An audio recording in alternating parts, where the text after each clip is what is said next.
Welcome to the Peerless YouTube. I am Katie North, and today we are going to be starting our eye study. So we're just doing a little mini series, just a couple classes. The first one is going to be all about eye shape and kind of how to start like thinking about drawing and painting an eye. Not so much doing like a super realistic, like I like pretty realistic eyes, but there's some kind of, artistic flair to it. And then the next class, we are going to be doing how to paint different color irises, which is like one of my favorite things to do. Very soon, very soon, we're going to be doing portraits. So we're going to be talking more about skin tone and how to layer to get all of the different skin tones and different base colors and shadows and all of those. So this is kind of to ease our way into thinking about doing different parts of the body, and eyes are this class. So I hope you enjoy. I think it's going to be a good class.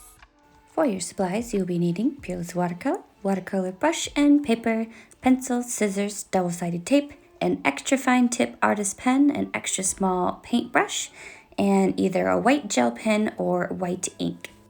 To make your paint palette, simply cut pieces off your Peerless sheet and double-side tape them to an extra piece of watercolor paper. And this will become your palette and mixing palette. Okay, so to start off, we are going to be drawing our eye in pencil.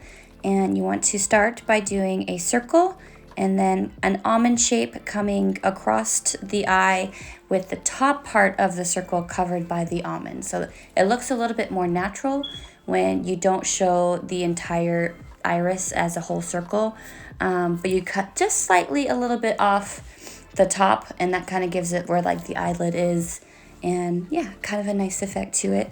And then from there, you want to add the little water line and a little tiny kind of dot in the edge of the eye where the tear duct is, and go ahead and remove any pencil marks that you do not want, and then add that center dot, which is the pupil.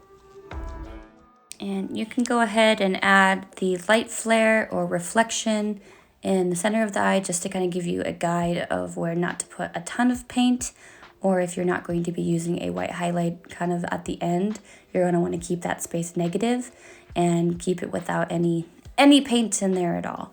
And then to complete the rest of the basic shape of an eye, kind of make like a crescent shape that connects the 2 points of the almond and around the bottom, and then kind of create an arched eyebrow on the top. So everybody's got all different kinds of eyebrows too, so, and eye shapes for that matter. So any kind of general shape around this, you're gonna be great. So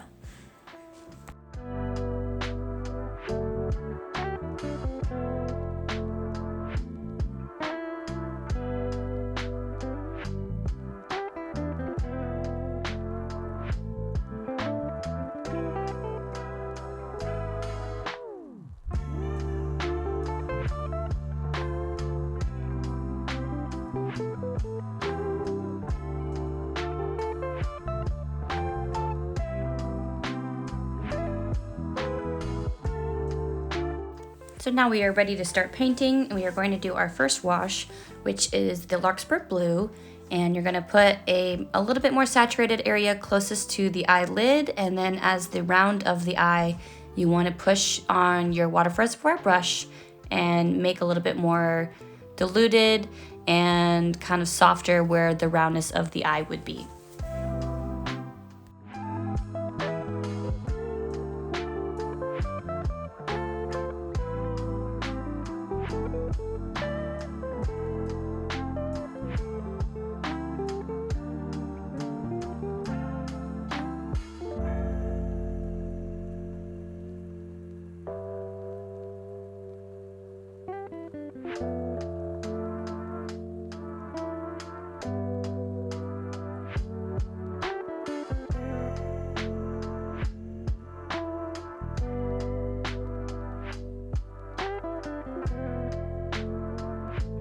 The next step, we are going to use the contour, which is going to be more of a yellow tan base for your skin tone. And you're going to want to do it all around the tops and the bottoms of the eye, but making sure that you do not touch anywhere of like where the blue is very closest to the edge. just so you want to make sure that those don't touch, because most likely the blue is still wet and you do not want any of that yellow getting into the blue. So if you want to leave a little negative space, that little extra line around, that's going to make sure you don't have the, you know, warm tones mixing with your cool tones. And so for this one, we're going to be playing around with a lot of different colors to see what they do. We will be doing a portrait study in a few weeks, if not maybe a month or so. That was really all about skin tone. This one is a little bit more of a creative eye study, so it's more to play with what the different colors do. So we're going to be seeing what blue does. We're going to be seeing what kind of a pink does. We're going to be seeing if we mix those and get a muted tone and use them as shadows. So even if you're like, oh, it looks like a really nice skin tone now, just, you know, let this be a more creative study and try all of the things, because when you are ready to do the next one with a, you know, a realistic skin tone, you'll be like, oh, I really liked that kind of pink color, or I really liked that blue shadow. And you can kind of start to get an idea of what all of those ones do. So right now, we're going to be doing kind of much that same tone and then adding in some of that Nectar, which is a really nice kind of rosy color. And I like to put it when it's still wet to make it a little bit of a softer blend. So around those areas on the corners of the eyes and where the eyelid is, where it's going to be a little bit darker because you have the folds of skin. If you put that in there when it's wet, it's a really soft blend and you can kind of blend it out and not get any harsh lines, and yeah, a more smoother texture.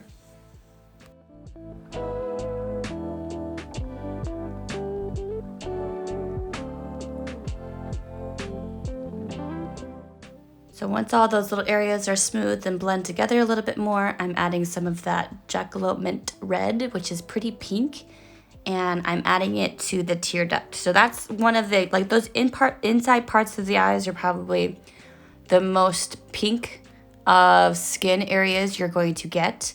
And I'm just kind of following it along. You can let the pink go over the blue because it gets kind of a purple shadow, which is kind of nice. But most importantly, getting that light pink, so making sure it's pretty diluted and not super saturated with the paint. And you can see how I have that puddle where it starts out really dark and I'm adding water to it until it's a little bit softer to get that really diluted, very soft pink tone. And I'm starting to put that pink in the center of that corner of the tear duct and then bringing it over. And that's kind of getting that first little shadow, but also putting a little bit of pink in there where that upper eyelid, where that waterline is. So the next thing we are going to try is to see what colors we can make with the colors we have in our palette. So we have a lot of cool tones and just a couple warm tones. And so I know a base of the skin, I really like the Nectar and the Contour. But to make those tones darker and to be like if they're in shadow, I'm going to be mixing the complementary tones. So I'm going to be mixing the sky blue, and that's what it looks like on its own, and then mix with each of those to give it the complementary kind of mixed tone.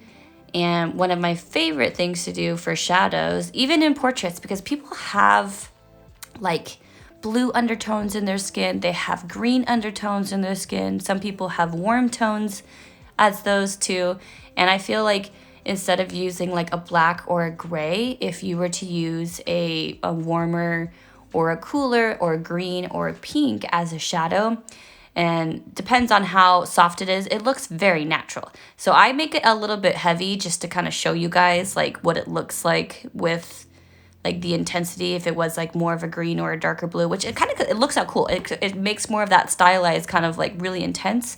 But like I said, as we're playing with this more artistic study of the eye, trying all of those different tones and seeing which ones you like, it's just a good way to start playing with it.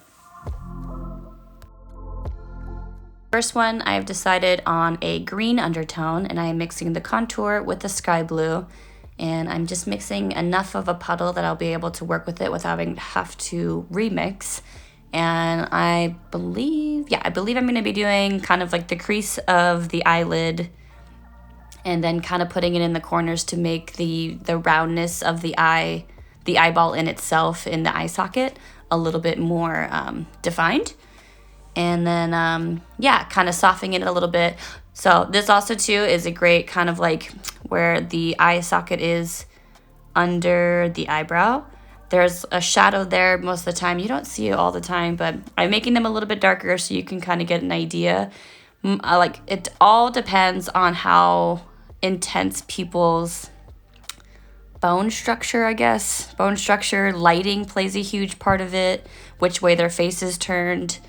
And yeah, just kind of getting a feel for it. So this first layer of shadowing, do part of it with a green and part of it with a pink, and just see which one you like a little bit more.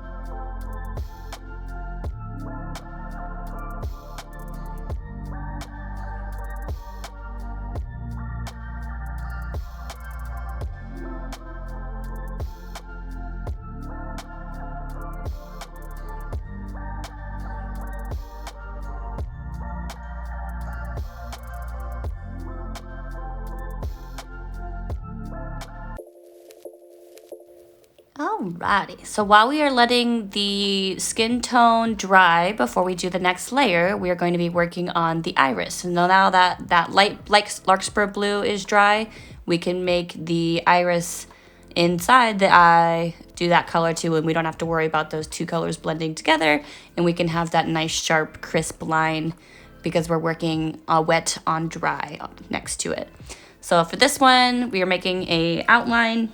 And then as you get closer into the eye, I am adding more water just to give a little bit of a gradient, but you know, not too much. We'll kind of do it more in the next one, but you can see that there's a little bit more of a sharpness on the outer ring, and then a little bit softer in the center.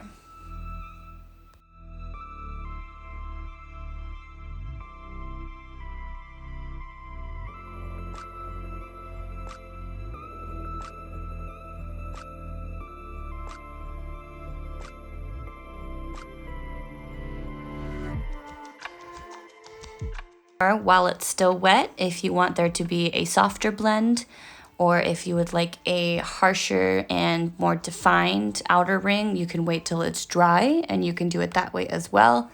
And this time I decide that I want it to be a little bit softer blend, so I'm going ahead and doing it now, even though it's a little wet. And that blend kind of just lets the water do it and kind of pull in a little bit and kind of give it a natural organic blend.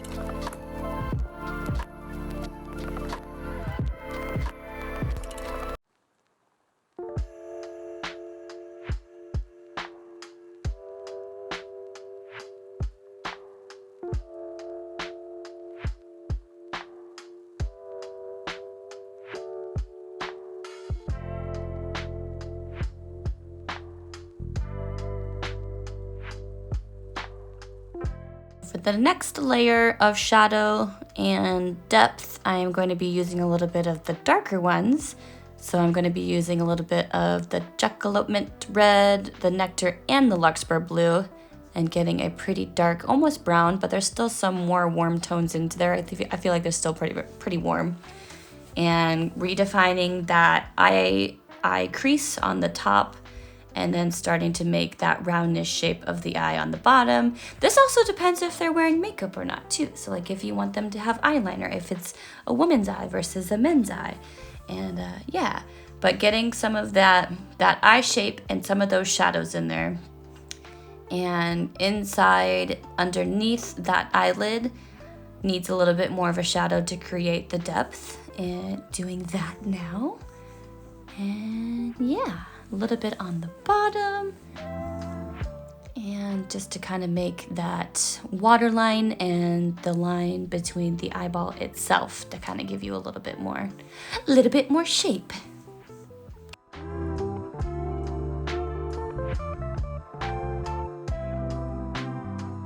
So one of my favorite things to do with really up close skin texture is to get a very light, diluted, transparent amount of paint and do tiny little brush strokes, because a lot of time people have kind of like, they're not quite dots, but they're just like this soft texture, and I feel like you don't see it a ton, but when you go super close into someone's eyes and their face, you kind of get that texture look where, you know, their little wrinkles are and the way that their little laugh lines and things like that, and any kind of those extra little lines and textures, all of that's going to make your eye look more realistic and add character and personality.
All right, let's talk about eyebrows.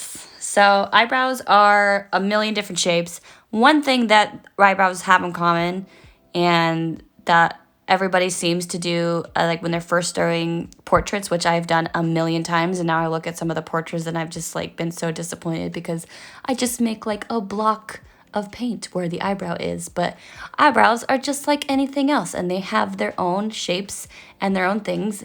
And the best eyebrows that I have seen in all of the other paintings that I love, that took me so long to realize it that I don't even do it, is that they have individual hairs. So instead of just drawing a block arch of hair and color and all the same tone and then adding some stuff later, start out by doing individual hairs. If you're not used to doing individual hairs, do a lighter brown first to create the shape and get the hairs in the pattern that you would like in that kind of outline shape that you did with your pencil, and kind of fill it in. And if you're comfortable and liking where all of those lines are going, then you can kind of go back through with a medium darker brown and then a dark brown on top of that, and they're going to look a million times more realistic than if you just do like a solid wash front to bottom of like a block of color for the eyebrow. So right now I'm just doing that lighter color to get the shape that I want. And then once they dry, because if you keep going, that's also another thing with hair. If you do one wash, you have to let that layer dry before you do the next one. Otherwise, it's going to end up being a giant puddle of water, and then you're going to end up with that big block of color anyway, and you're not going to get that individual definition that you would see every eyebrow. So also with eyebrows, I would just look at a bunch of up close pictures of eyeballs, and then you'll be like, oh yeah, no one has a big giant block of color for their eyebrow. They all have individual hairs that make up a darkness of the eyebrow. I'm going to be adding a little bit more shadows and depth, and this time I'm going to be using a little bit more of a blue tone and mixing the contour and the sky blue together, still kind of working it more in those kind of little stroke patterns. And I'm going to be adding a little bit more texture to the iris itself. So this one, now that that first layer is dry, I would kind of, I would actually tell you guys to do a little bit more softer strokes than I do, just because it would give it more definition. I probably go a little too heavy and all of my strokes bleed together and turn into a big puddle of paint. So I have to go back again later and redo more lines. But if you start out lines now, you can get more texture too. So, and you can play around with throwing, like, when it's still wet, if you want to put a little bit of brown in there, if you want to put another spark of color when it's kind of will saturate in one area, because eyes are so unique too that some irises even have like all blue and then they have this one little concentrated part of brown too. So watercolors, especially the way that they dry together and when they're wet, when you just put a dab of paint in there, they look so cool that, like, having those unique eye patterns and the color patterns are perfect for kind of playing with any of these colors too.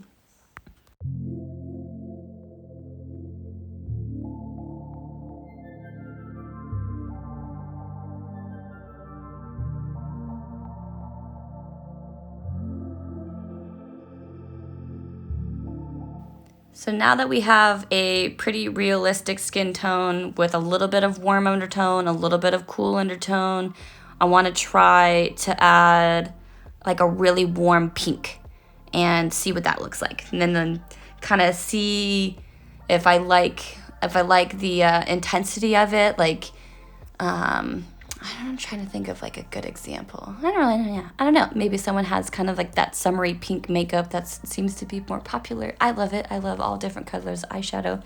So like it kind of makes the blue in your eyes pop out a little bit more. And again, this whole study is to kind of see what you like and what kind of style is enjoyable for you. So I definitely like a little bit more crazy artistic and lots of things going on. And so I kind of take it to the next level. So if you would like to try to do some brighter colors and maybe a brighter blue or a brighter green or light pink or whatever, just to see, you know, what it does and how it reacts with the layers underneath it. And yeah, and then adding a little bit more depth. I still want there to be a little bit more roundness to the eye.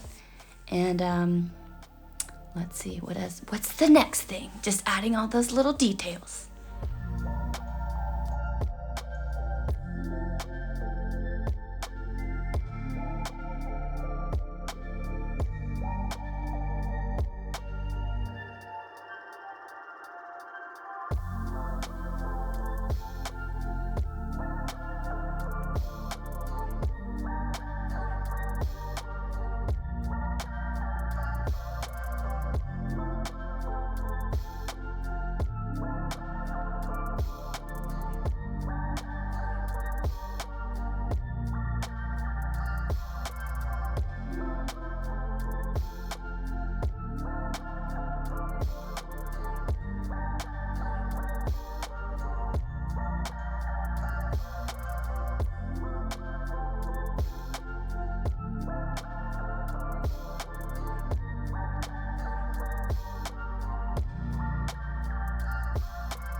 So letting the bottom half dry again, now that we've worked with all of those little details and resaturated and added a second layer of paint, it is time to start working on the next layer of the eyebrows now that they are completely dry as well.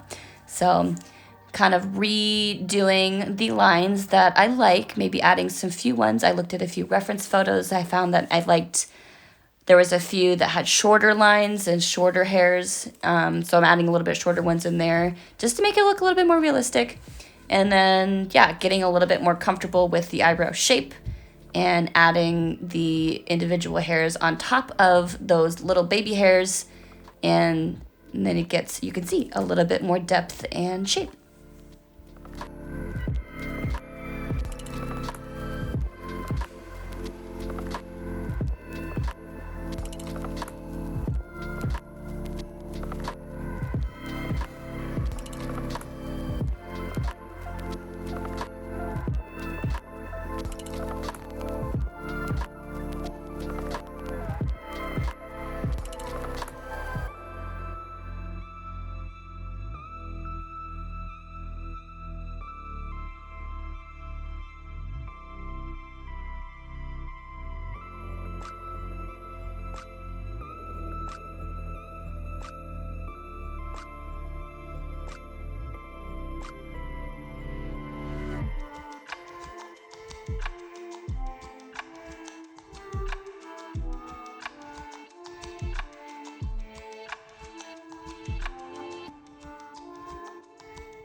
next layer we are going to do is doing the fine details now that you have the depth in your eye and the couple different colors of blues and greens. Once that's dry, of course, we are going to be adding the lines and kind of, you know, the actual little textures and things inside the eye. So this is probably one of my favorite details for eyes that kind of make them kind of seem like they come to life a little bit more. And just little lines, little short ones. You can do squiggly ones, you can do dots, you could do like really intense like individual lines that are just, you know, separated enough that you don't have that smushed together. But yeah, again, play with it and see which way you like. And yeah, we'll move along to the next part.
Alright, so back to the skin again.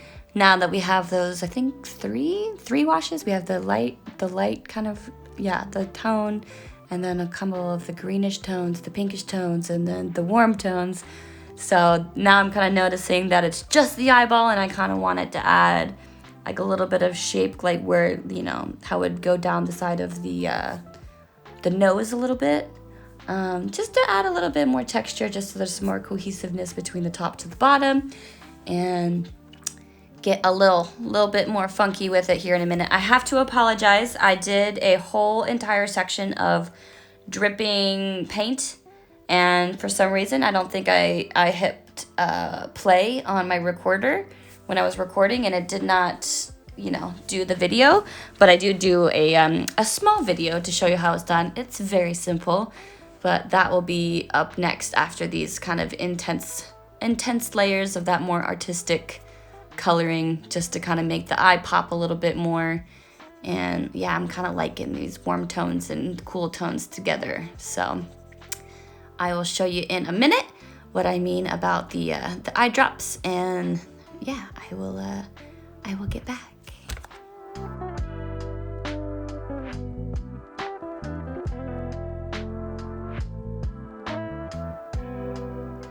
For the next part, I am so sorry, but the video clip either got erased or I never hit play. One way or another, I was super bummed because it's probably my favorite part of the eye, which makes it, you know, that more like artistic drips. But what you're gonna do is put your painting upright, so the bottom of the painting is on the table, and you could put like a paper towel underneath for the drips, and you just load up your paintbrush, very saturated with whatever color you wanted to do your drips, and then you kind of move it along and wiggle the brush and push the water reservoir brush until it creates a drop.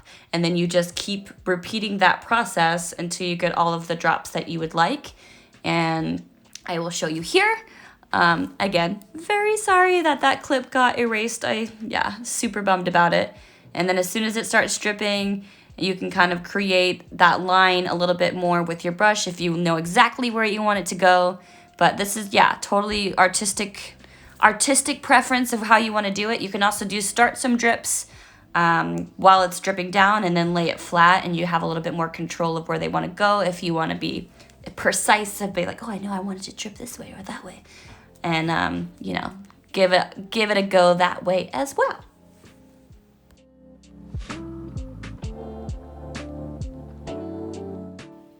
right. And so I'm kind of giving some of those back shadows a little bit more, and then adding some of those little creases and the lines where those shadows would be. And then next, I decide to add some freckles, which I have freckles. I love freckles. Yeah, in blue, because, you know, why not? I wish I had blue freckles sometimes. I think that'd be kind of cute. Yeah, so my painting gets blue freckles.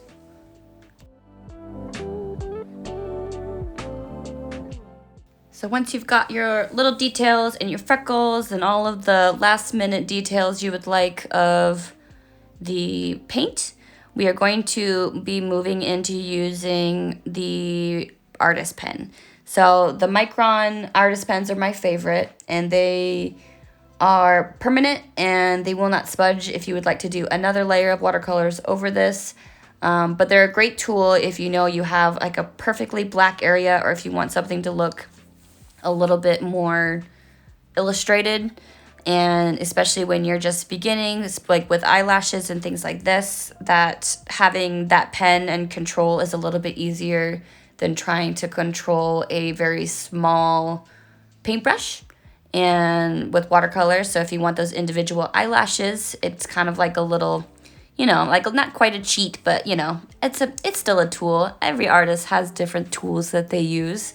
So it is a great tool if you know you want them to be super dark and black and know exactly where they're going. So I like using them. And just doing your last little bit of details and shadows and little outlines that you want to be a little bit softer and not black.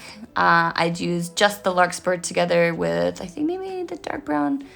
And we'll do the eyelashes next.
Okay, so eyelashes.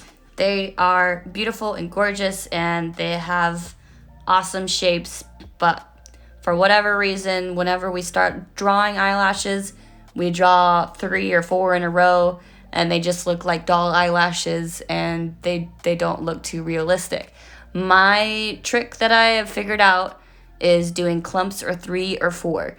So if you're doing that shape, what you want to do is have 3 or 4 swoops that meet together at a point.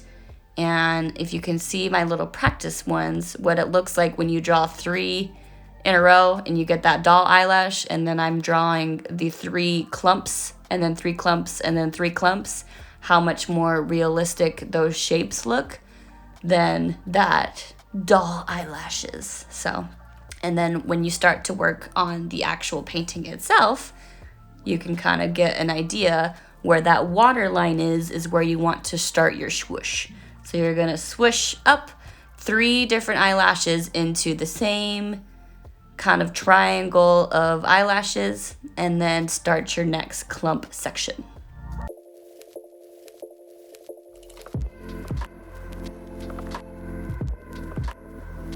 Another thing with eyelashes is that they are not always all uniform, And if you want them to look more realistic, sometimes you throw one in that's going the opposite direction, and you might not notice it when you're looking at it, but you might not notice that's the detail that makes it look a little bit more realistic, but when you're looking at far away, like, wow, those eyelashes look really nice.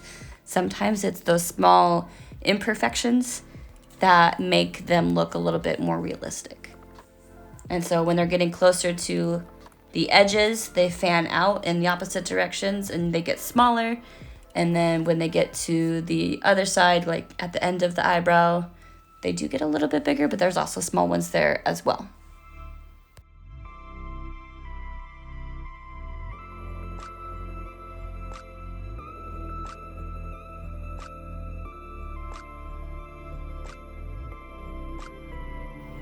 And for the bottom eyelashes, I follow the same kind of rule, but sometimes I only do kind of clumps of 3, and then I do add individual ones here and there just because there are less eyelashes on the bottom eyelid, and there are some finer ones that are closer to like that tear duct inner area.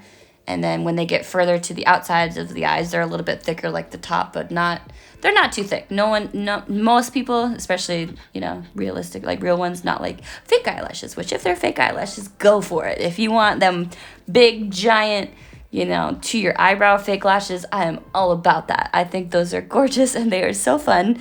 And yeah, they look great in paintings too. So play with it, see what you like, try the clumps of 3, and see if that's a good way to kind of, get a feel for it. And yeah, we'll go back to I'll talk back at the next part.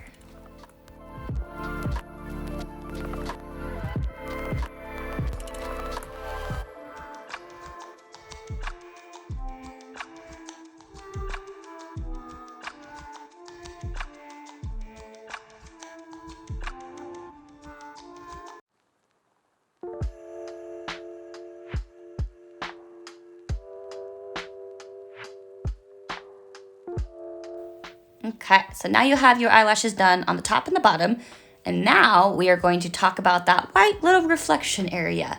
And so that little white dot is a reflection on the watery surface of the eye. So it is going to reflect back whatever you're seeing. So an easy way to make an eye look a little bit more realistic is to show that reflection the opposite of it. So that reflection is kind of reflecting those dark eyelashes.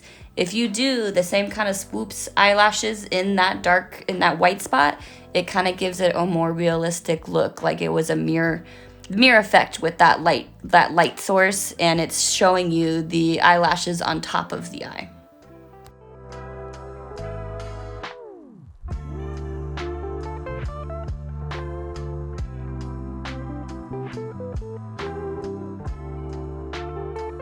So once you're done with that reflection area and your eyelashes, add any of your dark areas that you would like with that artist pen. I do a little bit in the eyebrow and kind of make a couple of those darker hairs more defined, not too many.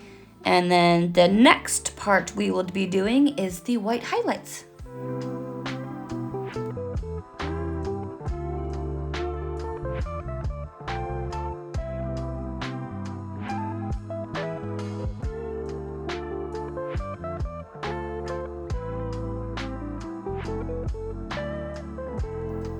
So if you have taken any of my YouTube tutorials for Peerless, you definitely know now that I am one of the biggest fans of using a white highlight, either a gel pen or a white ink with a super tiny paintbrush. But I absolutely love using it with this eye. One, because your eye has water in it. And when you have all of those little flecks of light, it just adds a whole new layer to the shape, the roundness, light sources and things, and all of the shine. So I like to do a little bit on the waterline on the top, kind of resharpening some of those corners on that really bright reflection. I do a little swoosh in front of like the iris itself. And then one of the other things that I like to do is kind of create some creases and lines kind of where, you know, like a little bit more of an aged eye where you get some of those movement. And then a lot of people have hairs everywhere, and you know, there's not very many people that, like, you know, don't have at least a little bit of peach fuzz in areas by your eyebrows and things. And if you add the little peach fuzz closer to the eyebrow, it kind of adds like a nice little effect. So it's up to you, all artistic preference, how much you want to do. Definitely in the tear duct area, that has a shine to it because that area is wet, so I do a little bit more of a heavy. I like doing those little dots on the inner, like eye crease, kind of right outside the skin of the tear duct area. I feel like people have kind of those softer little dots right there as well. But yeah, you can do as much as or little as you would like. Obviously, I go a little crazy because I like the white highlights, but yeah, and so that's basically it. So let me know what you guys think of this class, and let me know if you like a longer tutorial and a more in-depth explanation of how I do things step by step, and or if you like the shorter one where it's just like, you know, simple, short and sweet, and you can kind of pause where you like. We are curious to know. So anyway, I can't wait to see your paintings, and I will just let this keep going until I finish. And yeah, I'll probably say a couple things closer to the end, but I think it was a really great class.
And this is my completed eye study for today. I hope you enjoyed it. And next up is irises. Thank you so much for watching. Make sure to like and subscribe and share with your friends, and we will see you next time.